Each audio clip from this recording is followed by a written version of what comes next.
Hello students, आज हम बात करते हैं हिंदी वसंत के पाठ 3 नादान दोस्त के बारे में, जिसके लेखक हैं मुंशी प्रेमचंद।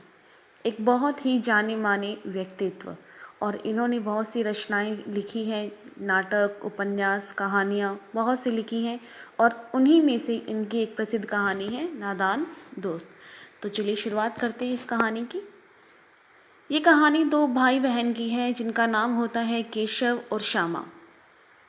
इनके घर के कार्निस के ऊपर चिड़िया ने अंडे दिए थे। कार्निस आप लोग जानते हो क्या होता है? खिड़की के ऊपर बाहर निकला हुआ हिस्सा, दीवार से कह सकते हैं हम इसको, चबूतरा बनाया होता है। तो उनके ऊपर चिड़िया ने अंडे दिए थे, और दोनों भाई बहन हर रोज़ वहाँ पे चिड़िया को आते जाते देखा करते थे, और उन्हें देखने में वो इतने मग्न हो जाया करते थे कि उन्हें अपने खाने पीने का भी होश नहीं रहता था। उन दोनों के मन में चिड़िया के बच्चों को लेकर तरह तरह के सवाल उठते थे, जैसे अंडे कितने होंगे, किस रंग के होंगे, उन चिड़िया के बच्चे कैसे होंगे, उन बच्चों के पर कैसे निकलेंगे, और चिड़िया इतना दाना कहाँ से लाएगी कि उन सब बच्चों का पेट भर सके।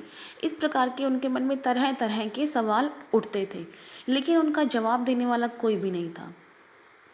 और दोनों बच्चे इसीलिए आपस में सवाल जवाब करके एक दूसरे को तसल्ली दे लिया करते थे।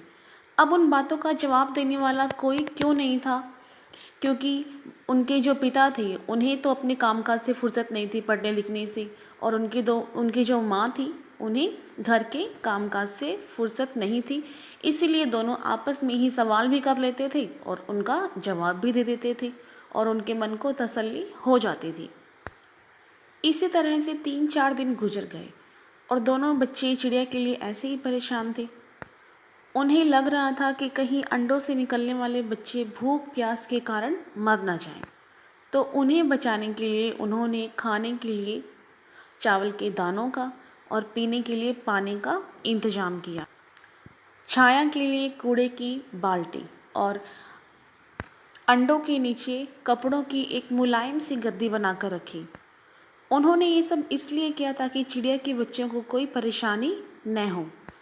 और ये सारा इंतज़ाम करने के बाद वो सोने के लिए चले गए, और जब वे सोकर उठे तो वो क्या देखते हैं कि अंडे तो नीचे गिरे हुए हैं, अंडे तो टूटे हुए हैं। जब अम्मा को इस बात का पता चलता है कि केशव ने अंडों को छुआ था, तो उन्होंने अपने बच्चों को बताया कि छूने से चिड़िया के अंडे गंदे हो जाते हैं और चिड़िया फिर उन्हें नहीं सेती।